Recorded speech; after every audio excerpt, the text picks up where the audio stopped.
Hey, welcome to our episode of Chad's Beer Podcast with me, Chad of Chad's Beer Reviews. Sorry, I cannot come up with a more original name for the show. If anybody has an idea, let me know.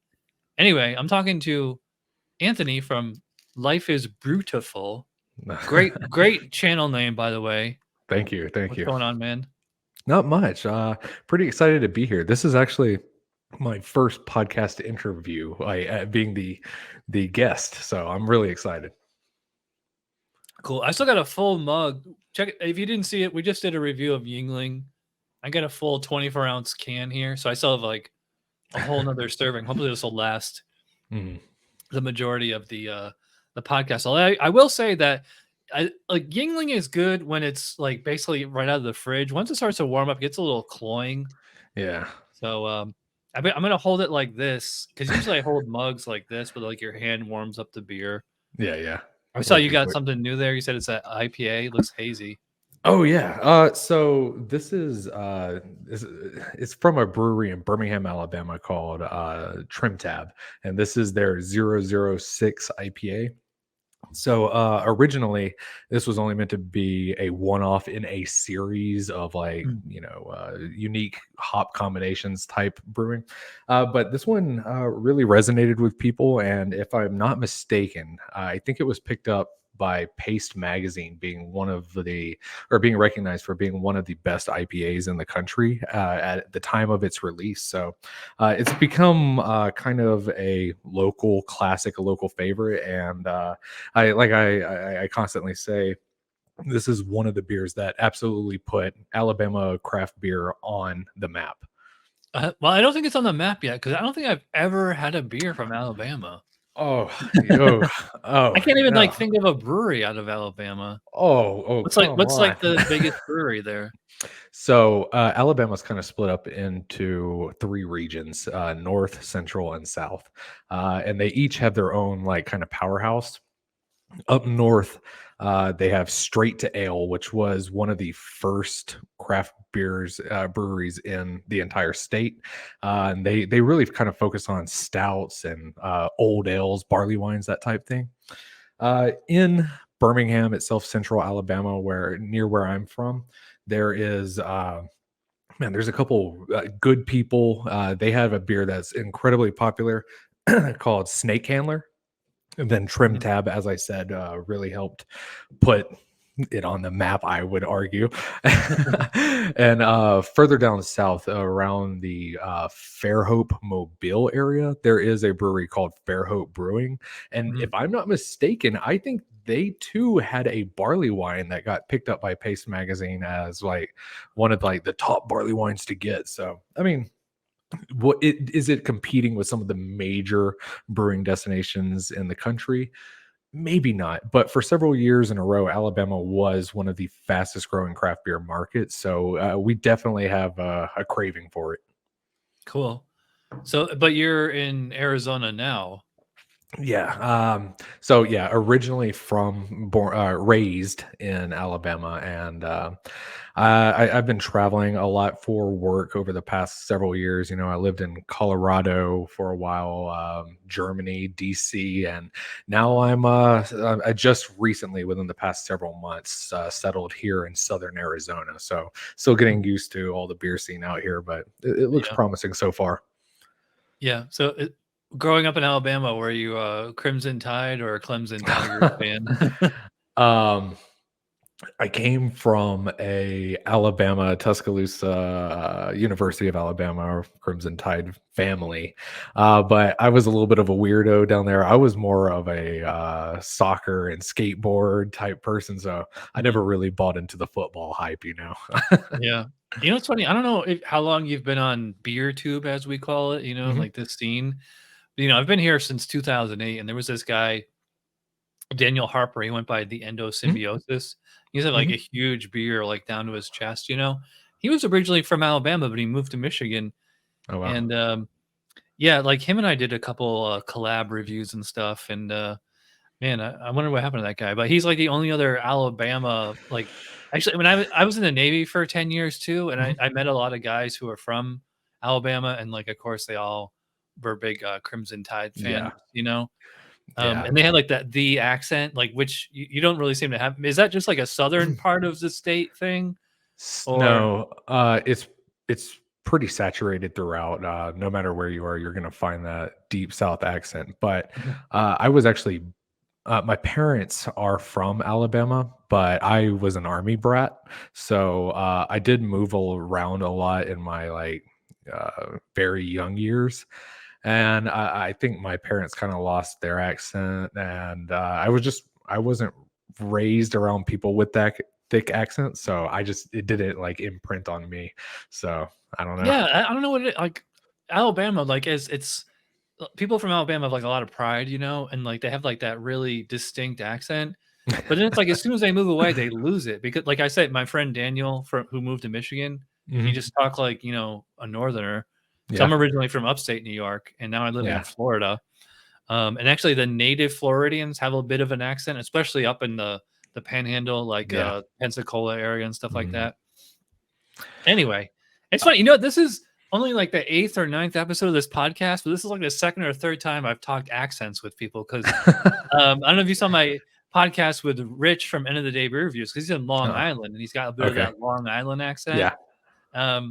Yeah, so it's just funny. No, I And love it. I love talking about accents because yeah, that I get that frequently. People say you don't have the Alabama accent, yeah, But when I go back home and I'm I bet you could talking with turn it like on though. Yeah, I noticed once I driving from Arizona to there, I had to cross into Mississippi, and I stopped for the night, and I was getting dinner at a brewery, and as soon as people started talking to me with that thick Southern accent, I started noticing my speech started slowing down, and my voice got a little deeper, and I started a lot of the yeah, mannerisms started coming back. So yeah, a little bit. yeah.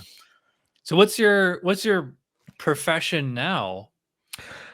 I like to use the term data analyst, but if we distill it down, cut through all the nonsense, I'm in the army.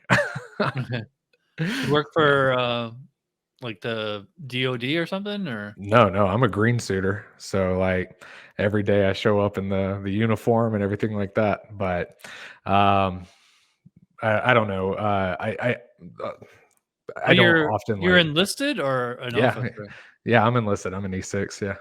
Okay, I'm surprised you can have those earrings though, or you just I put j- those in as soon as you get home.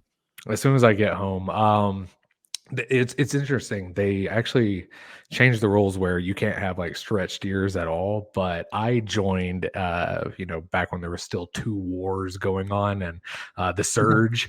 So I joined right there at the end of it where standards were relaxed. Is Ah, I but wish I had known that. I had no idea until you just said that now because I was in the Navy from mhm, 2001 to 2011. okay, yeah, I was on the USS Wasp. I hmm, worked on the NATO Sea Sparrow missile system. oh fun, When I got out, I was the E5. So hmm, I did like 6 years active and then 3 years in the reserves. yeah. So you're active duty or reservist or I'm active. I'm okay. in about what month is it? April. In about 5 months, I will cross my 14th year. So Okay. You going the going full strong. 20, I guess? Yeah, I signed a contract for the last 10, so I'm in. Yeah, I hope it came with a good bonus.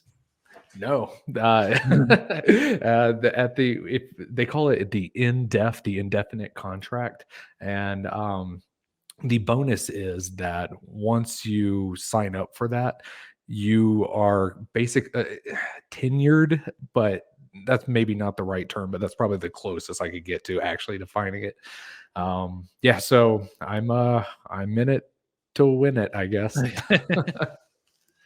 Yeah, it's funny, like, in the Navy, like, if the ship sails, there's still these tax-free zones from, Mhm. like that are holdovers from, like, World War II or something, Yeah, and people will do their re-enlistments like, this ship will deliberately sail into, like, these archaic tax-free zones, yeah, and, people will do their re-enlistment ceremonies in there so that their re-enlistment bonus is tax-free. So they smart. get, like, 5 or 10 grand or whatever it is Mhm. tax-free. Yeah, I knew I was working with some Air Force guys a couple years ago, and we were in a country where half of it was considered friendly and then half of it was considered not friendly. And if you go to the not friendly, you got like combat pay and tax-free status and all this other stuff. And Mhm. they were like, I got to reenlist. I got to reenlist now. So they Yeah. worked it out to where they were able to get a private jet's not the right word, but transport plane, and they carried us all down there for a ceremony. You know, we were able to write it off as like a business expense because we met with other units down there. But yeah, I mean, it is nice when people look after their people and try to, you know, save Mhm. them some money.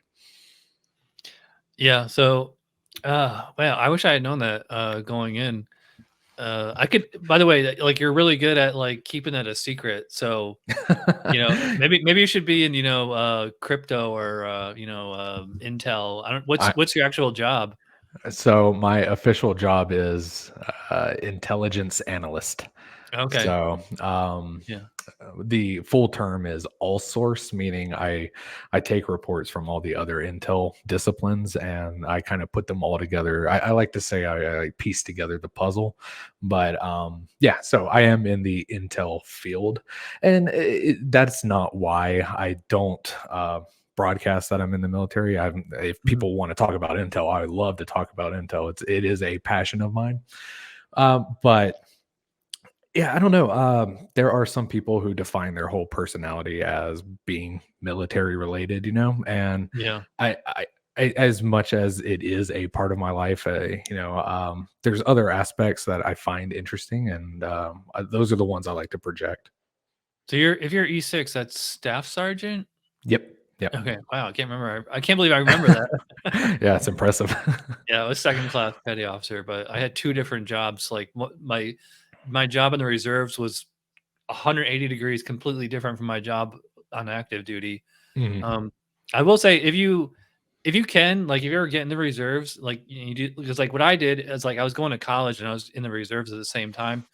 And I did the veterans funerals, and like you get Mhm. a full drill pay for each veterans funeral that you do. It's like, I mean, this is 10, 15 years ago. I'm getting like I think it was like 80 or 90 bucks, maybe 100 Oh, wow. just for like well, I mean, the actual funeral itself only takes like half hour, if that. Sure, sure. Sometimes you have to drive for hours on end to go to the middle of nowhere to some Mhm. cemetery, especially in upstate New York in January, and it's 10 degrees below zero.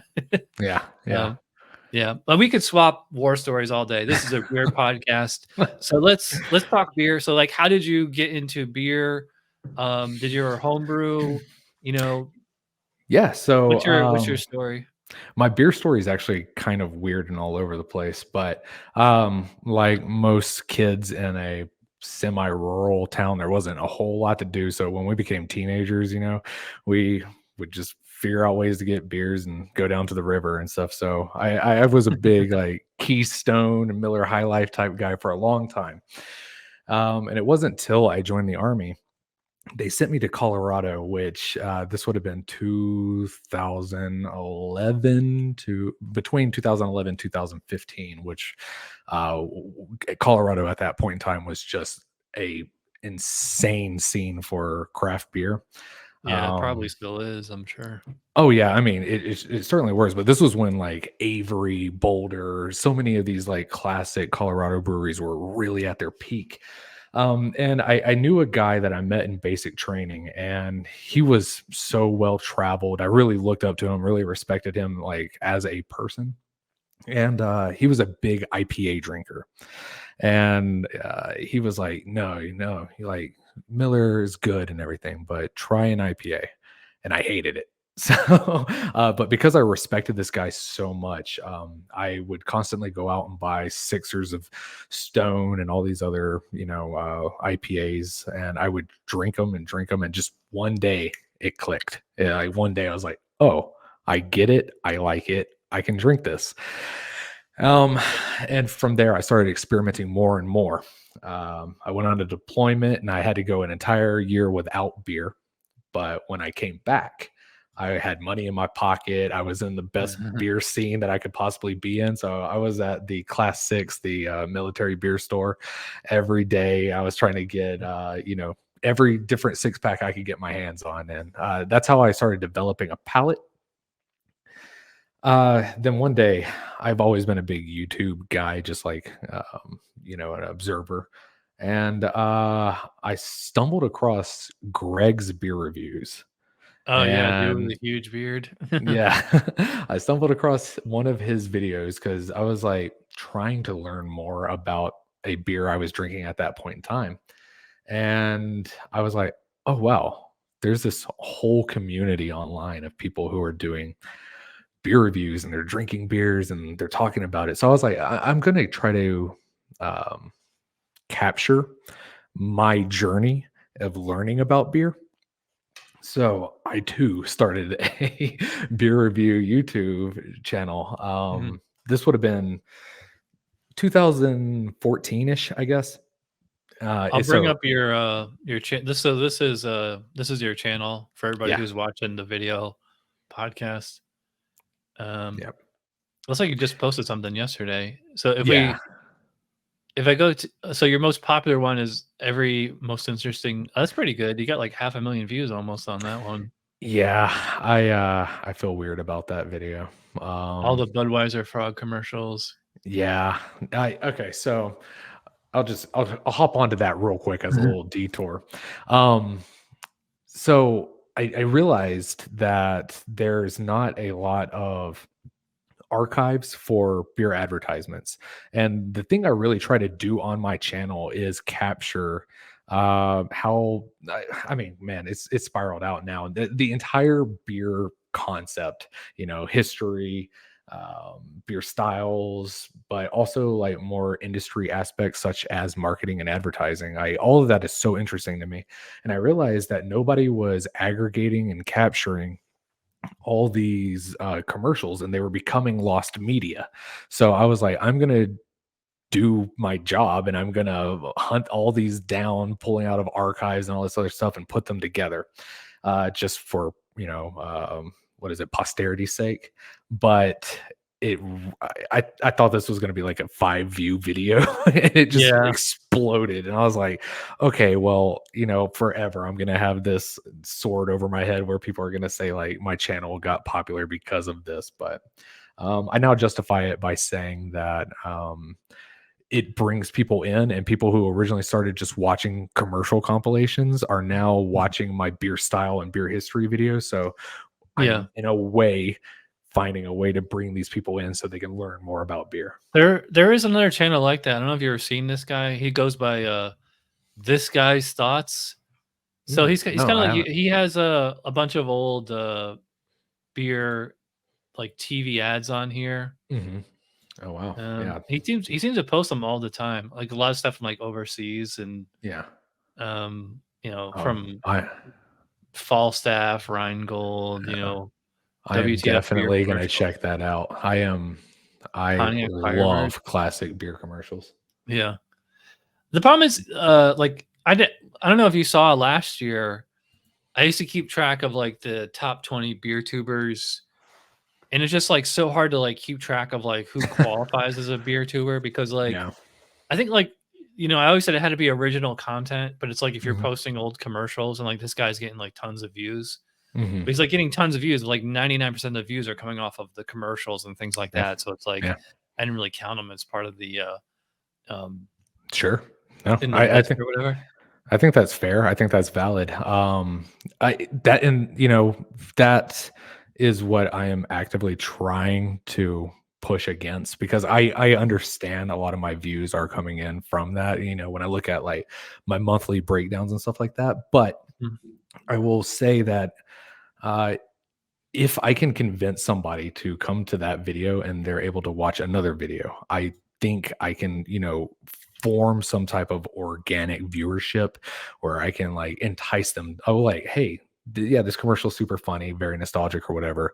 Let's learn more about that. So, to complement that every Budweiser frog video, Mhm. commercial video, I also did a video that was the full history of like the story behind the Budweiser frogs. Like the guys who made the Jurassic Park dinosaurs were the ones responsible for making the frog animatronics, and Mhm. the people who made Spuds McKenzie, helped pave the way. So there is interesting stories behind all these things, and I think that's the real challenge is bringing in what would be a casual throwaway view and trying to convert that into an actual interested beer viewer.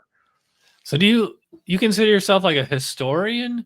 Because like that's kind of like what your channel is like. Let me Yeah. bring it back up. Yeah, here like the latest stuff. these are all kind of like history of the brewer star, Yeah.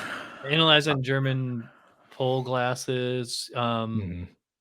So like these are almost like little history lessons, or like I don't know, pop culture lessons, or just Yeah. like because like it's not really homebrewing, No. or the yeah. So like here's his history of the what is that sake bomb Yeah. Yeah. and the Akel Trappist monastery.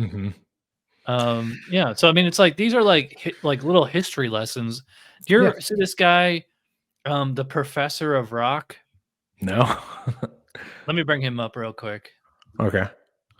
To answer your question, I don't view myself as a historian in any sense because I love history. I have a huge respect for historians. I am not doing the work to become a historian or qualify myself as such. But I would say I am an aggregator. So much Mm. like my actual day job, I take all these different sources and I try to Mm. put together a puzzle, you know. So I do my absolute best to verify, use multiple sources to ensure that it's as factual as can be. But when you're looking at a lot of beer history, there's so much false information, there's so much misconception. But I just try to aggregate history. Yeah. All right. So I just wanted to show Yeah. for people watching, this is one of my favorite channels, the Professor of Rock, and he's basically does like a history lesson in rock or pop music like pretty much every day.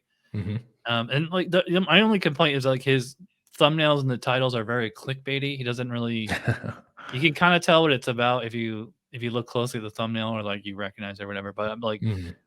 my point is like you're doing with beer similar to like what he's doing with rock and roll or pop music. Yeah. And I think if you changed your channel name to the Professor of Beer, I think you would get like way more views that way. Yeah. It's like Life is Brewtiful. I mean, I love pun names like that, Hmm. Um, Well, so I think all that's right. like that would be like if you're doing beer reviews like how I do, like that would be like I kick myself for calling this show Chad's Beer Reviews. In Huh? retrospect, I'm like, I should have called it Beer Review Journal, Oh yeah. like peer review journal. I always thought beer review journal would be better. No, but I mean, Chad's Beer Reviews, that is a staple in the beer review community. People Yeah, know you and they know you because of that. So, I mean, I think you did an okay job with the naming. Uh, so, okay, I it's will not explain. creative. It doesn't need to be, it gets the point across. I will explain the Life is Beautiful name. Going back to the how my beer story, uh, my original channel name was called Beer Snobs United. And it was called that because originally I had a group of people who were like, we're all going to do beer reviews on this channel. It's going to be like a multi host channel. But none Okay, of like them Beer wanted Geek this. Nation. Yeah, you know what? Yeah, probably. But yeah, I don't think I started watching him until a little bit later. I think we just really enjoyed the idea of poking fun of like people who called themselves beer snobs, or like that was being thrown around as almost like an insult at one point in time. So we really like the idea of like just using that as our branding, Yeah, and leaning we into it. Yeah. yeah, and instead of like the beer snobs who like push each other away and fight amongst each other or whatever, we were like, we are a united front. But it ended up just being old Anthony, doing Yeah. all the work and all the It's videos. funny on So your if you go to your about section, your email is still beersnobsunited@gmail. I don't yeah, know if I think I sent you an email at that address, and then I realized you had a different one. yeah, I don't know if you still use that or not. I'm still fading that out Mhm. because I am still receiving a lot of emails from there. So there will be a time where that is decommissioned, but Legit emails or just spam? no, legit emails. Like, I, Oh, I okay. I I do still get people reaching out because if you look at the tags in my videos, I still Mhm. have like Beer Snobs United stuff like that in it, just because people did look. But So is so that channel nuked, or is it still it was around? rebranded into Life is Beautiful. Oh, okay, so you can't Yeah. even go there anymore. No, so the Beer Snobs, or the Life is Beautiful channel, is based off of the Beer Snobs United Gmail. Did you delete all those old videos? So yeah, a couple years after I started doing the beer reviews, I kind of had I mean, let's just call it what it is. I had a bit of an existential crisis, you know.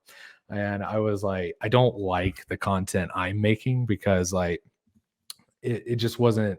I've always liked doing video editing and like a lot of like creative works and stuff like that. And although beer reviews are time and labor intensive and everything, I just didn't feel I was bringing anything to the table that other people weren't, because so many beer reviewers are great, you know, like they have like a way with words and they paint beautiful pictures and like or sometimes they tackle beer reviews in a unique or interesting way, and I just wasn't bringing that to the table. So I was like, I need to do something else.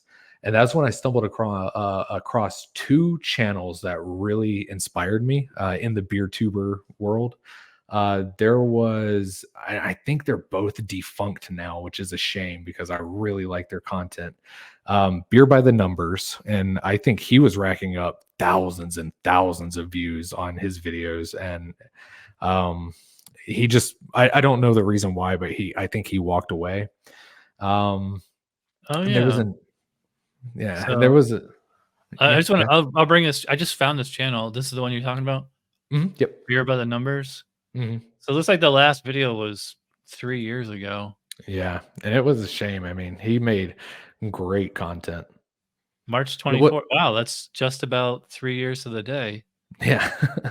You know, I'll um subscribe to him just in case he comes back. he's a nice guy. He's a very smart dude. I've talked to him a few times, like in you know, private messages or emails or something like that. Mhm. I do wish he would come back. I really liked his content. It didn't.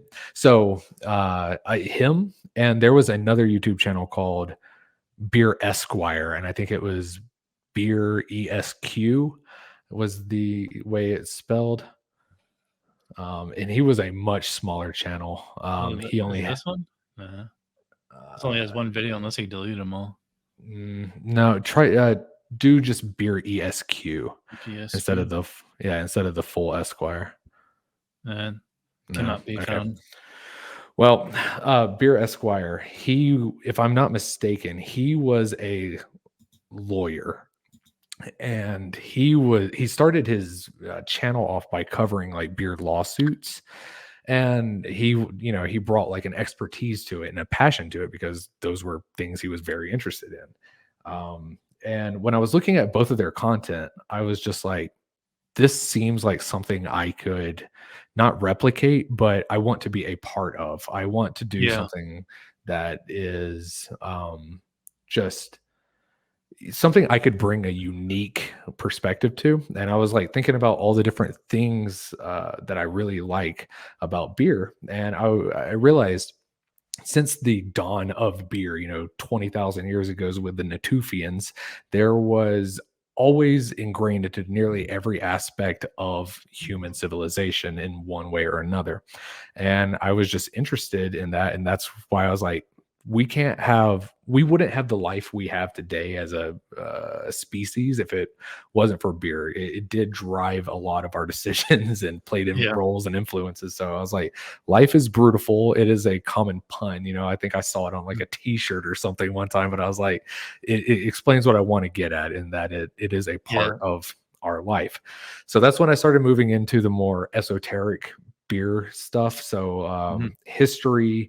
I am a home brewer, so I did start off with a little bit of homebrew content, but that's mostly for just, you know, I don't want to make content out of that now. I just like making it and drinking it. But yeah, so history, beer styles, I'm fascinated by, especially by the history and how they evolve. So that's really how my channel came to be. Cool. How's your IPA drinking? Oh, fantastic. I looked it up. I think it's just a classic pairing of Galaxy and Citra. So good. Mhm. It's funny because I didn't know if we were recording tonight or not. So, Mhm, like a couple hours ago, I did a review of a Collective Arts Life in the Clouds Hazy IPA. It's a mhm. Canadian brewery, and they're Okay. trying to do a New England IPA. And I mean, they got it for the most part. Yeah. They just were like lacking like lactose or oats or something. It was like Yeah, a little yeah. thin on the body. So what kind of beers do you homebrew? Okay, so when I started off home brewing, I wanted to brew the beers I really enjoyed drinking. So IPAs, stouts, things of that Mhm. nature. My most recent homebrew, I okay, so I was traveling through all of Europe. I went on like kind of like a multi-country rampage before I had to move back to the States. And one of my friends met me in Lithuania, and our goal was to drink every what's the right word, indigenous is maybe organic beer style to Lithuania. And they have a lot of interesting takes on beers, one of which being a green pea lager. Green tea. And yeah, so it works just like any other type of adjunct. It's essentially just going to be a starch to sugar conversion. But I did a lot of research into that, and I broke it down, and I figured out how to brew with green pea. So I have a green pea lager currently in my fridge. It should be ready in the next couple weeks. So I'm pretty excited about that. That's pretty cool. I mean, I've heard of like there's a protein source that's like actually like seaweed or something. Mhm. I forget what it's called, but yeah, and I know they use I don't know if it's peas, maybe it is peas, like in a lot of protein shakes. Mhm. Yeah, yeah. You know what I'm talking about? Yeah, I drink a protein shake every day as like a meal replacement, Mhm. or almost every day. And it's a vegan protein shake, and it's 100% pea derived protein. So, Yeah, yeah. I guess peas have like a high protein in them or something, you know? Yeah, very, very high. Yeah. Yeah. I was never a huge fan of peas as a kid though.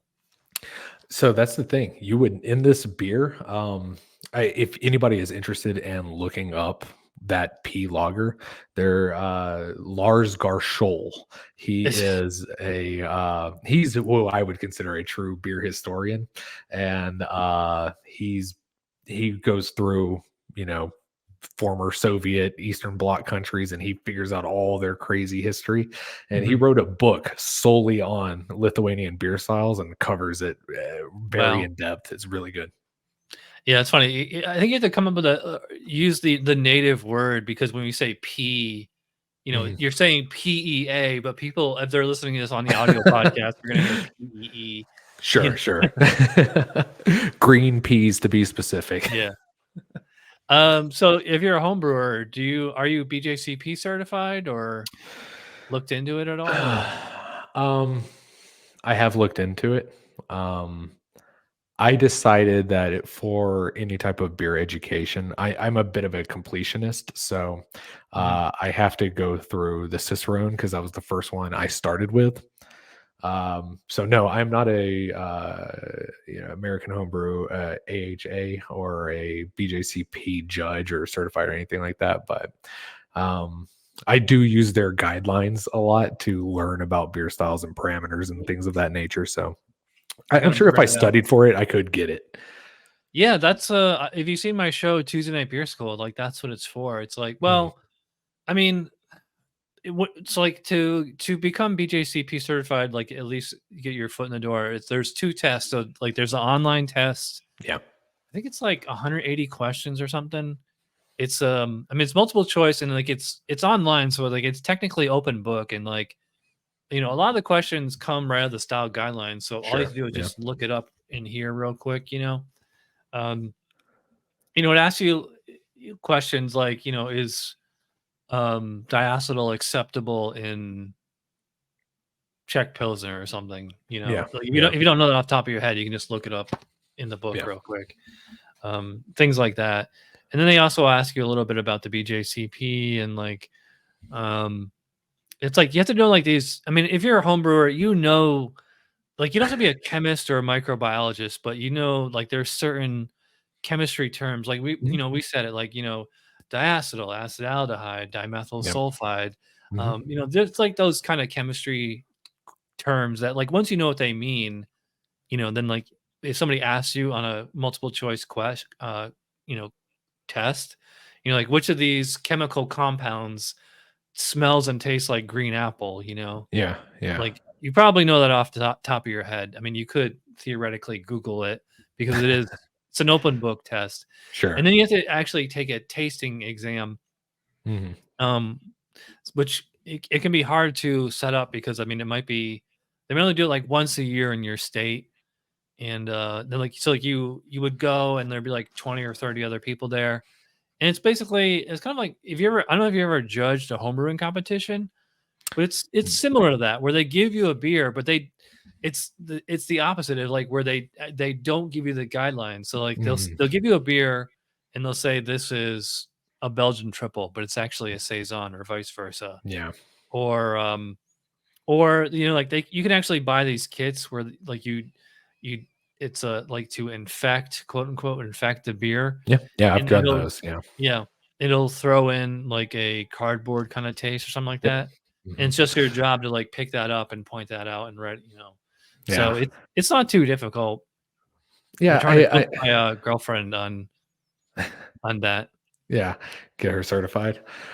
Yeah, Yeah, I I'm definitely interested in that, and it's things I've looked into.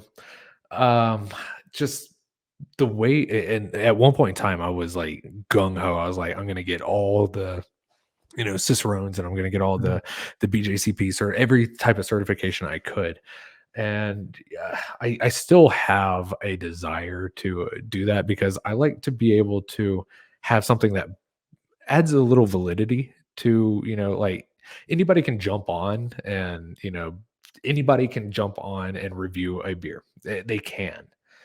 But what it comes down to is, are you a trustworthy source? Do you know what you're talking about? And right, right, although I do have qualms with how on a pedestal some of these programs can be put, I would still say, in a way, they are still validating, and they do add a little bit of legitimacy to the person talking.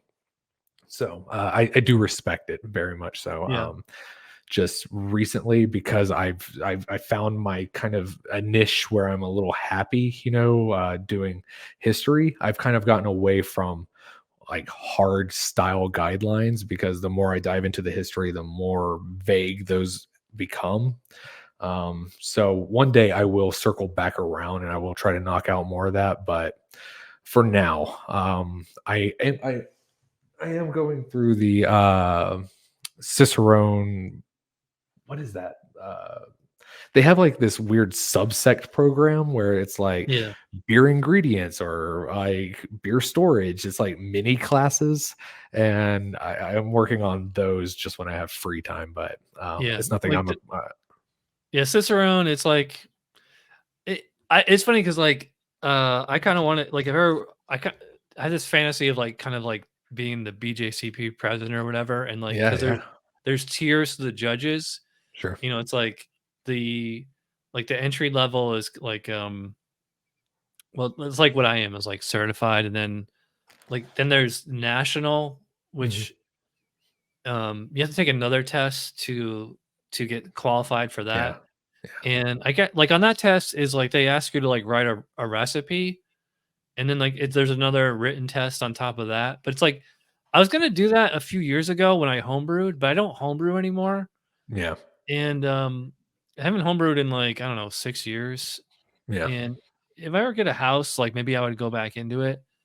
But it's like I don't homebrew anymore, so I don't really feel the need to level up on Sure. BJCP. And then like Yeah. there's grand master, it's funny because like it reminds me of like like military ranks of like Mhm. third class, second class, first Yeah. class, chief, senior chief, master chief. Which if I was going to take over the BJCP, I would rename all the judges to line up with those. Navy rankings, yeah. Yeah, Um, I would say that, one of the things I like about, you being BJCP certified is that like I said, it adds that legitimacy to your reviews, right? mhm, Because when I was doing reviews, what I learned pretty quickly was that people gravitated to me because they tasted what I tasted. So it was like lining up people with a similar palate to mine. But I didn't know like why things are the way they are, why things are that, until I started doing really intensive research, reading books and cracking them open, learning, what mhm, makes beer taste the way beer tastes like. yeah, But as an absolute novice with no certification or anything, my word is just as good as a random guy off streets, Yeah. and I have met beer reviewers and I have done guest spots on other people's channels where I'll mention something which seems rather common knowledge for anybody who's done a minimum amount of research, and they're just like, "What is that? What does that do to beer?" And I'm like, "And you have a beer review channel?" Like, Yeah. I mean, is it necessary? Is it required? No. Can you still make providing or interesting content and valuable content without all that stuff? Sure. But me personally, I like to see someone talking about something they know about. That's just me. Yeah. I think you can, like, with the beer thing, it's funny, like, if you watch this show, the first few for I learned more about beer once I started homebrewing Sure. than, like, I mean, like, I have all these, books like Michael Jackson, Randy Mhm. Mosher, Yep. um, and some other, I used to have, like, way more I used to have a way bigger collection than this. And, like, you learn a lot from books, but, like, it's just the difference between learning from books and learning from doing, Absolutely. like Yeah. you like although I will say that they kinda complement each other because, like, if you get, like, some weird off flavor in your homebrew and, Mhm. like, you read, like, How to Brew by John Palmer, you probably have this Yep. book. Absolutely. Great book. Actually, this is the 2nd edition or whatever. No. Like, Absolute he kinda classic gets book. into the chemistry and microbiology, and it's just like, this is definitely one of the I think, like, these 2 books Mhm. are these are basically the, syllabus for the BJCP written exam, Mhm. and, also Charlie Papazian. Yeah. That's my boy. Um, That's my Joy book. yeah. Yeah. Here we go. I love my bookshelf. Yeah. Mhm.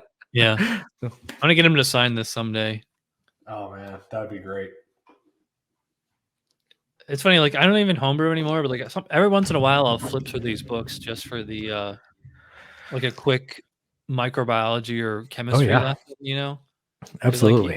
this is the stuff you need to know, Mhm. just, like and then it's like, so you learn it in the book, and then you actually homebrew, and Mhm. then your beer screws up, or it turns out great, and then you realize, you know, like, this is why. Yeah.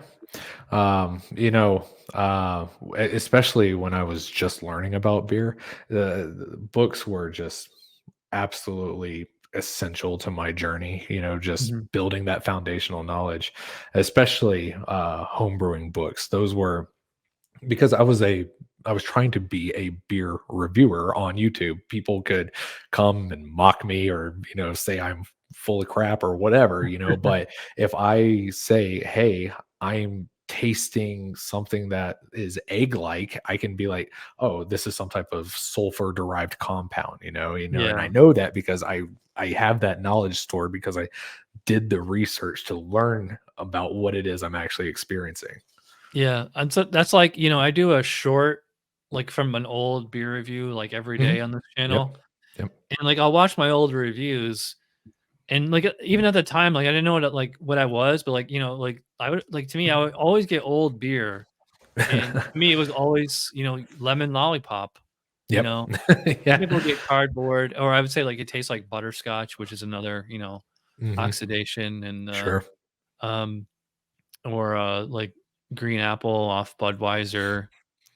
Things like that. It's funny, I don't know if you saw my last podcast with Mike versus Beer. He's huge on Mhm. TikTok. He Okay. did a blind tasting of Miller Lite. He didn't know what he was drinking. He just poured it in a 'cause, like, it was, the can was like, had aluminum foil, so he Sure, sure. he just poured it into a mug like this, and he's smelling it. He's like, "Oh, this smells like apples." He's like, "Oh, this is a cider." And he's drinking it, and he's like, "Okay, well, I guess this is like Strongbow cider." And he takes the foil off, and it's Miller Lite.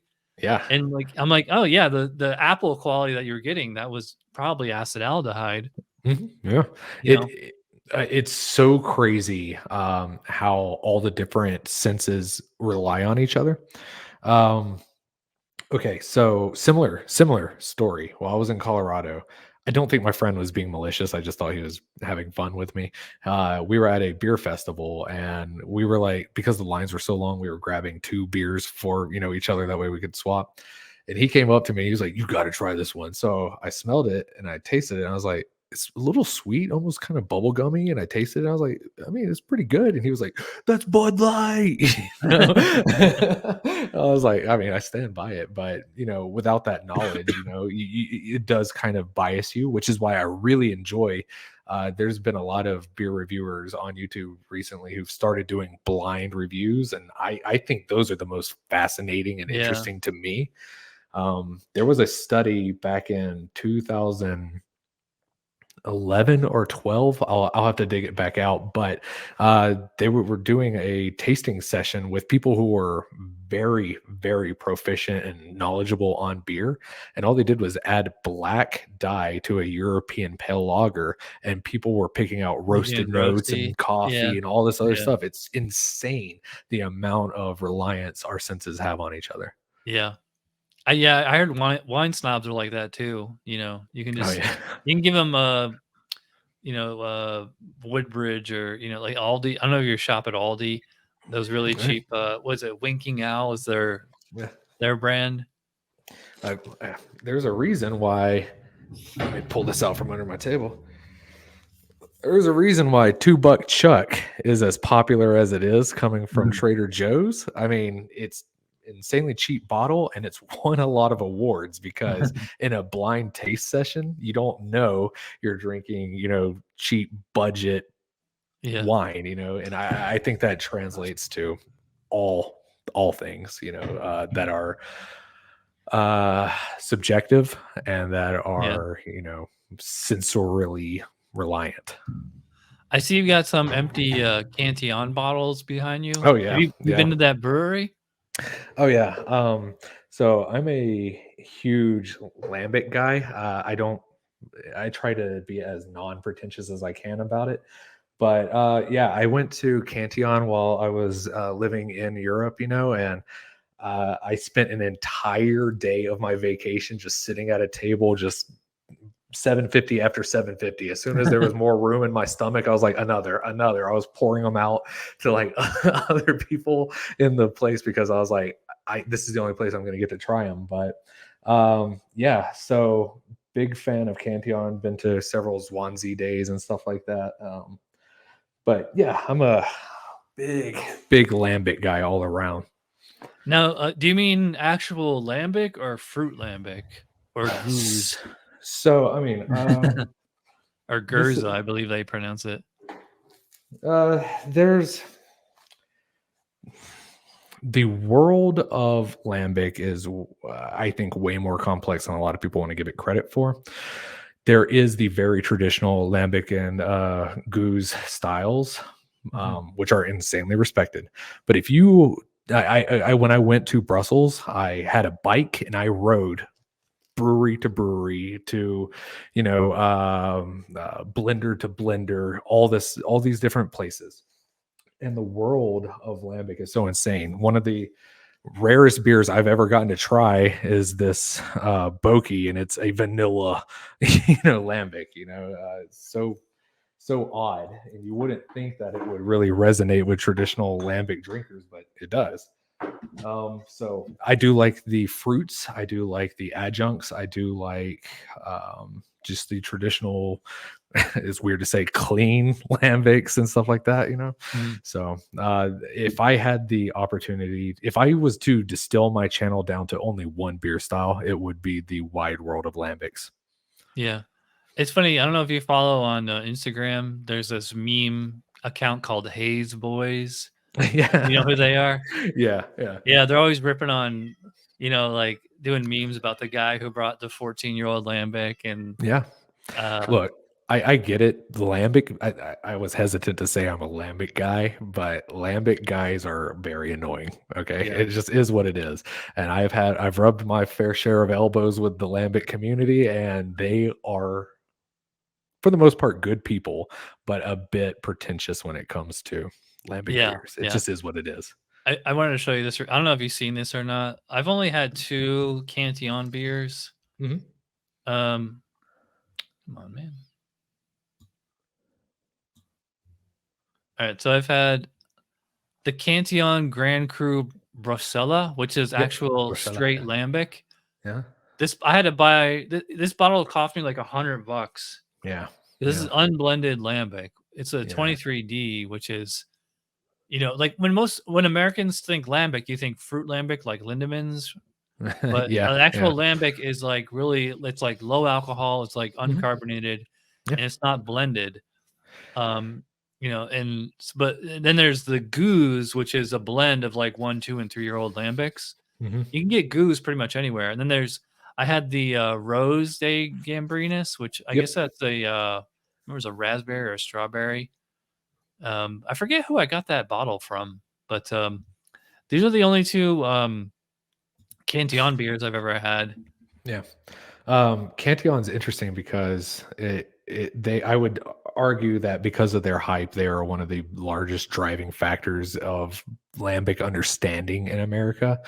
Mhm. But they're also like one of the weirdest and more experimental ones, like the last Swansea day I went to was a beet lambic, and the one I went to before that was a stout lambic. So I mean, Stout lambic. there, yeah, and it was amazing. It was insanely good, and they make green tea and so many different amazing uh takes on lambics that if you are traveling through the Lambic neighborhood of Brussels, you'll see their influence. I can't tell you how many tea lambics I've had that all started showing up on the scene after Cantillon did their tea Swansea. So Mhm. um, I have a lot of interesting respect for them, and like their whole story is super weird. I'm currently my current project. I try to do small projects and then a big overarching project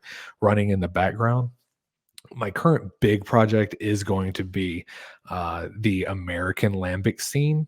And it's insane how much Cantillon has like guided that entire Yeah. culture.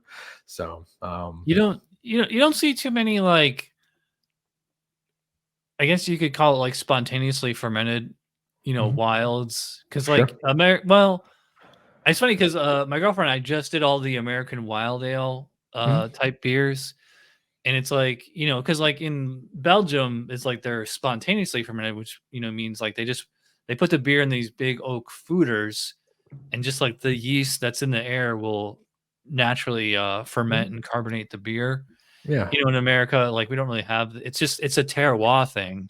Total. So I would say there are people. Man, okay. So this is I don't want to dive way too deep down this rabbit hole, but my most recent trip was to Jester King in Texas, and Yeah, yeah. they have been really trying to spearhead the concept. They hate the term American lambic, but Mhm, they have their foeders, they have their cool ships, they have the into straight into barrels and spontaneous inoculation type things. mhm. So there are pockets across this country who are doing things that are very similar to what's going on in Brussels itself. But there's also a lot of breweries who are doing spontaneously fermented and blended um, spawn beers that are just so unique and so interesting that I think the term American Lambic deserves its spot in the sun. So Yeah, that's going to be the goal of my video, to try to prove, excuse me, or disprove whether or not American Lambic is an actual thing. So I'm yeah. excited. What you could do is, if you get the BJCP style guidelines, and I think it's category 28. Yeah. Is all the American wild beers. Yeah. So like 28A is like Brett beer, where it's just a beer either entirely fermented with Brett or secondary with Brett. And there's Yeah. 28B, they call it mixed fermentation sour, Sure. where it's like, using lacto and PDO, and like that's basically like your kettle sours. I don't know if you are familiar with Urban Artifact. Um, Mhm. like they do like all kettle sour. And it's funny because like kettle sours are born out of the Berliner Weiss tradition, where they actually infect the mash. Like they sour up the mash and they let Yeah. that sit for a few days or a week or whatever it is, Yeah. Yeah. and then boil it. And then, because that way you're not like waiting, years for a beer to naturally sour, like the way, you know, like those cantillons are. It's a Yeah, different kind of sourness than sure. those cantillons and even like Lindemans and things like that. Oh yeah. I mean, okay. So, just going into Berliner Weiss, I mean, there was different eras and stages in Berliner Weiss production. Originally spawning out of the Berliner Brown, which was derived from the Flemish Brune. So, Mhm. like, it's very weird. You could argue that Berliner Weiss was a derivative. So at one point in time, it was put into bottle, bury in the sand in the cupboards of your cellar, and let it sit 4 years, and it was sour in the bottle.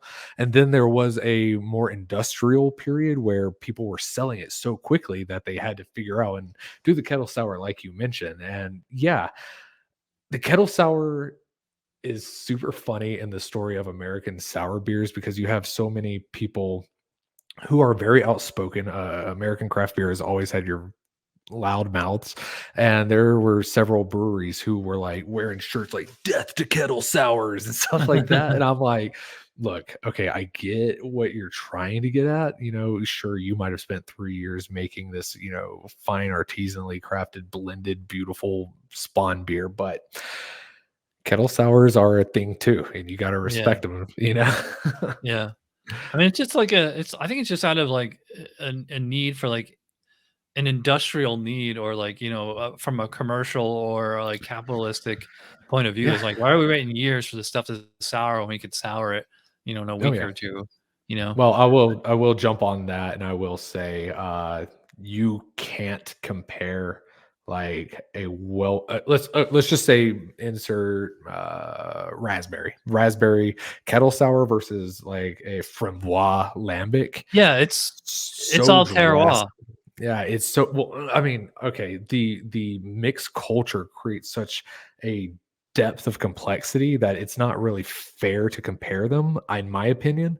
But that's also why those like loudmouth American lambic brewers were making such a fuss Mhm. because their, you know, labor intensive blended process was selling for the same price as a 4 pack of, you know, like quadruple cherried kettle sour. So I get I can see the argument for both sides. I am a kettle sour lover, absolutely, but I do think for consumerist protections, I do think there needs to be some type of uh, delineation. There needs to be clear, descriptive marketing that says this is a kettle sour. That's why I'm an advocate for kettle sour being its own beer style Yeah, because I mean, it's not fair to put.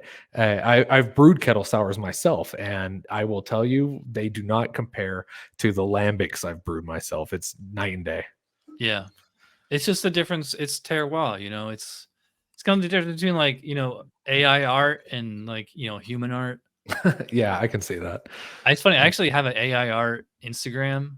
Mhm. I do. I every once in a while I'll go on Midjourney and like type something in, and then usually I think AI art it's more for like comedy than like actual like art because like usually it Yeah, screws it up and like it's just hilarious to see the yeah, yeah. results. You know, like actually I'll show you this real quick. Sorry, we're getting off topic here, but No, no, no worries. That's all good for me. uh, I have started experimenting with AI generated YouTube thumbnails, so yeah, I, me I too. I haven't This pulled the is trigger on that yet. I don't know if you can see this really well or not, King Kong but or oh Donkey Kong with Mario. okay, you got that immediately. Okay, yeah. Yeah. So I described Uh-huh. the plot of Donkey Kong to Midjourney, That's and awesome. it kinda combined Mario and Daisy together. See Yeah, how yeah. it's like she's dressed as Mario, but it's clearly a woman, Yeah, you yeah. know? I didn't say that there were 2 separate I no, I made a point of saying that there were 2 separate characters, but it still Mhm. blended them together. Yeah, it's pretty funny, That's and, awesome. I some love things that. just fail, or some things are hilarious, like this is I said, a bear eating a fast food joint. Uh-huh. So it's just a grizzly bear eating, like, at a fast food joint. And here's I said, "Imagine if dogs and cats were, pizza delivery drivers," and it Oh, didn't really yeah. get that. It put puppies and kittens. I mean, very cute. Yeah. And then there's a bunch of beer ones and, Mhm. I just typed in. You've heard the concept Hygg, Hygg, In what context? in Danish, like the Danish term Oh, oh, Hygg. oh, oh, like the relaxation, Yeah, like yep, the coziness. Yeah. yeah. I just typed in Yeah. Hygg, and like these are the pictures that it Hmm. drew. Yep.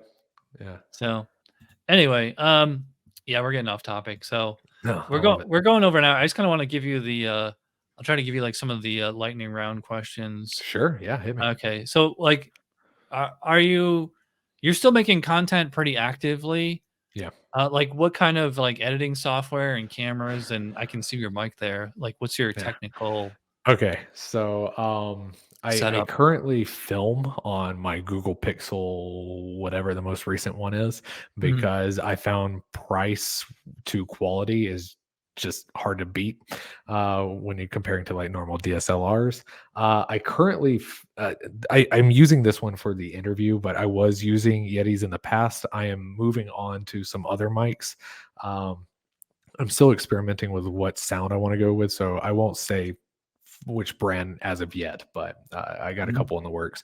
And for editing software, I use Sony Movie Maker, which I do too. was Yeah. fantastic. So it is like not Vegas, but it's basically Vegas. Yeah. Mine's called Movie Studio 14.0, but yeah, Yeah, it hasn't really they. changed much since Vegas because I used Vegas like 10, 15 Mhm. years ago. Yep. I mean, if you're not doing like animation and like, real Star Warsy effects or anything like that, Yeah. I don't think you really need like Adobe Premiere. No, no. I have started experimenting with keyframe animation in Sony, and Mhm, I really enjoy it. It's very fun and very easy to work with. So, mhm. Um, are there any beer podcasts that you listen to? okay, so I I'm a bad beer tuber because uh, I do not consume beer content anymore at all. That's how like every beer tuber is. It's like they just make their own stuff, they throw it out there, they don't watch anybody Yeah. else's. Well, I feel like I feel so bad because people will comment or stuff, and I know their channels, and I'm like, I used to watch y'all, or I used to be in group chats with several different beer tubers, but as much as people who know me would say beer consumes my life, I had to make room in other avenues to maintain a what I would consider a healthy relationship with beer, and if every single aspect of my day was consuming beer content media, actual beer, Yeah, I think I would lose my passion for it. So the easiest cut was getting rid of beer, YouTube, and podcasts. yeah. Well, I mean, how do you think I feel? I subscribe to like 200 channels. Like, let me I Yeah, I here, I'll mean, show you. This is my subscription queue. So oh like yeah. Oh, over here it albino says rhino. Yeah. subscriptions. Mhm. All right, why usually it Yeah. just shows you a few, but I know that, there's over 200 channels that I subscribe Yeah, to. sure. Yeah, I a And lot and of I don't watch recognized faces. yeah, I don't watch every video by every person. I'm just trying to Sure. like if you have this much stuff though, it kinda like gives you an idea of like what people are talking about. Sure. And Um, for my content, I had also had to stop because I would see people make videos, and I mhm, don't want to steal content or ideas. So I just let things come organically to me. And there was a point in time where I was just starting my channel and I was still watching a lot of beer content, and I was like, I want to consume and learn from you, but I'm afraid of being derivative. So there's yeah. a whole lot of reasons why I stopped. I wish I still watched more because I still have a thirst and a hunger to learn more about beer, coming especially from different perspectives. But for a mental health, essentially, I think I had to step away from it. Yeah. Do you follow news of the beer industry at all? No, not really. I I latch onto a topic, and when I get on that topic, I deep dive research it, and I will sometimes spiral out onto like popular beer sites and stuff, but I try to rein myself in as much as I can because I have a bit of a little touch of the ADHD. So if I get distracted by anything that's remotely interesting to me, the project's done. I'm I'll forget it. Yeah, I actually I have a bunch of Google News alerts. Hmm. Here, I'll show you my like you can just if you go on alerts.google.com, you can just sign up and like just do Oh yeah, searches for like whatever topic yeah. and like you get an email with all the Mhm. news relevant to that every day or I mean you can Yep. do it weekly too. I use that for my actual day job. Oh, okay, Yeah. cool. Yeah, so, because I have to, like, aggregate sources and stuff, so, yeah, Yeah, I'm familiar. Yeah. I was thinking about doing a podcast within the podcast where like once a week I would go over like the beer news of the week and like kind of comment on it, you know, Ooh. but I want to get Okay, like a permanent co-host for that. well, this might be interesting to you. If you go back into my channel maybe several years ago, I did a weekly episode called This Week in Beer, where I covered the best beer news sources coming out that week. Right. But it it can become time consuming. Yeah. So I've been thinking for the past couple years because that was one of the most popular segments on my channel. And I was like, how can I reformat this to where it's not such a massive drain? So, yeah, Mm. I mean, there is I will say, audience wise, there is a hunger for that type of content. Do you use Untapped? Again, bad beer guy.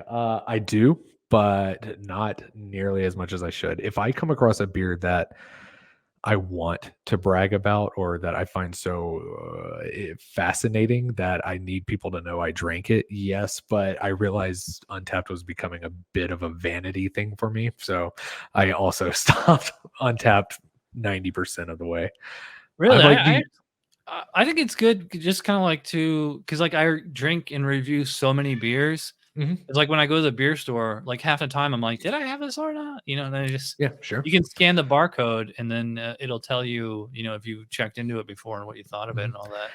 Well, I found myself going out of my way to find, because I'm like every other, 30 something, 20 something, I'm addicted to social media, like in some way or another.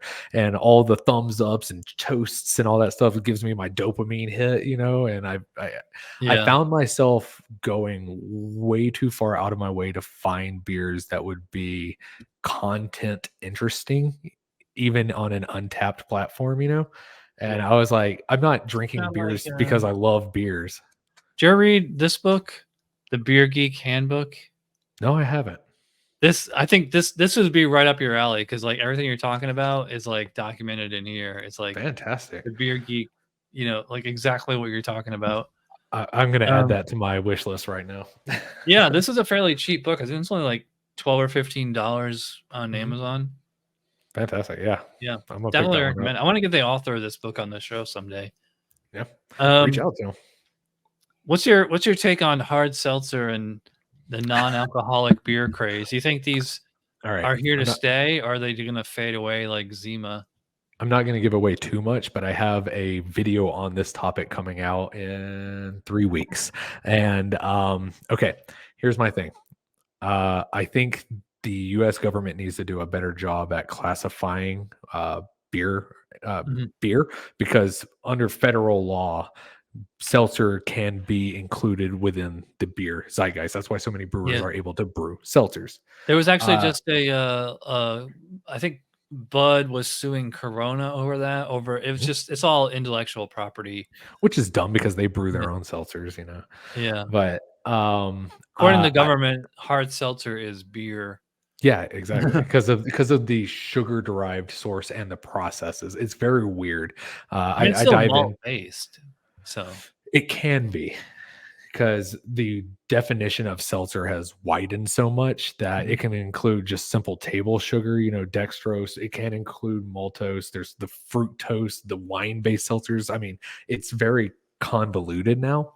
But I will say, I like that breweries are able to utilize a method that keeps them afloat, because we're entering into a period where more and more craft breweries are going to close, and anything that helps them keep doors open is a win in my book, especially if it is a quality product. And as somebody who has brewed a seltzer in the past, I will tell you it is way, way harder than brewing beer, in my opinion. So do I like seltzer? I will drink them. Do I seek out seltzer? Not necessarily. Do I think it's good for beer?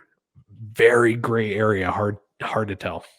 I wanted to show you. Here's another channel I wanted to show you. Weird History Food.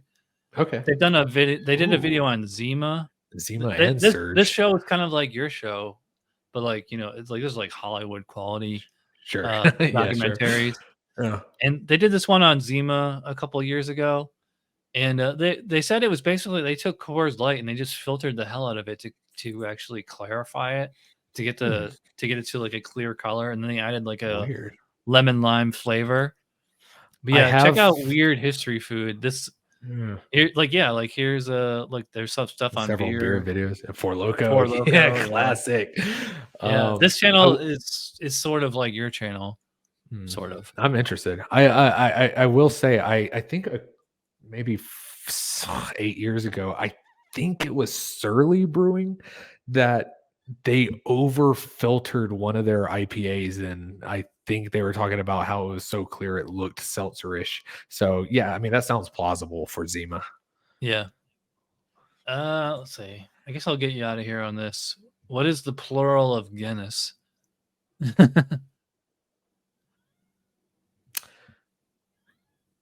I'm gonna drink a couple Guinness. Yeah, Guinness. Yeah, I'm gonna drink a couple Guinness tonight. That's my that's my bet. Yeah, that's what most people say. It's like deer or sheep, where it's just you wouldn't say Guinnesses or Guinness-I, although I think Guinness-I would be pretty cool. Yeah, I went to the like if you went to a bar and say, "Hey, can I get 3 Guinness-I?" That would sound like so pretentious. You know who you should ask that question to? There's a YouTuber and TikToker named the Guinness Guru.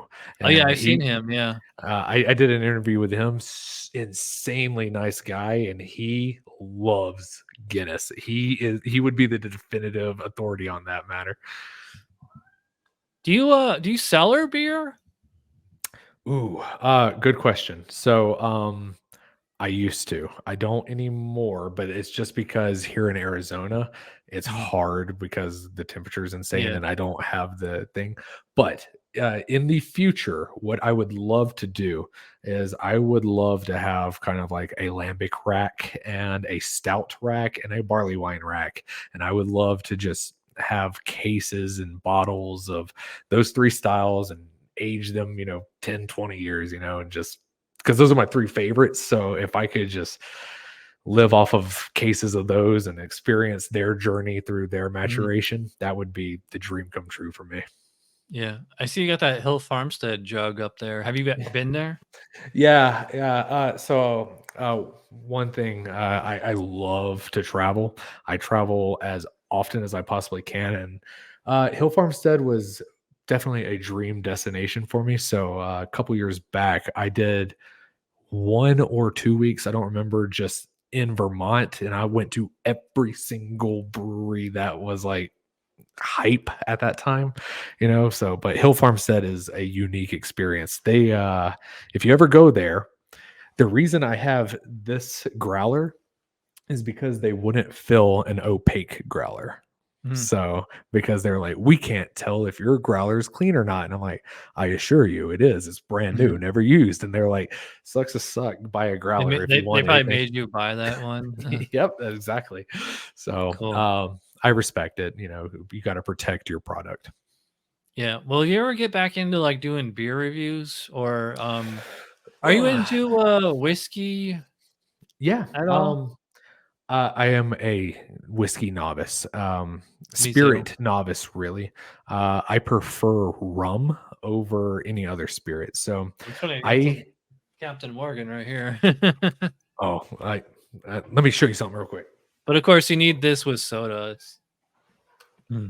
I bought this bottle of it's a Solera rum, coming out of, God, where was this from? can't remember off the top of my head. Guatemala. So I have an idea. I'm 6 years away from retirement, okay, from the military. Mhm. And I would love to make traveling and beer content my full-time profession afterwards, which is why I'm working towards that with trying to be more proactive in posting content. But I thought about if I was to make some type of Patreon or some membership on YouTube or something like that. I was like, I want to have some type of engaging content that is a bit different from just beer.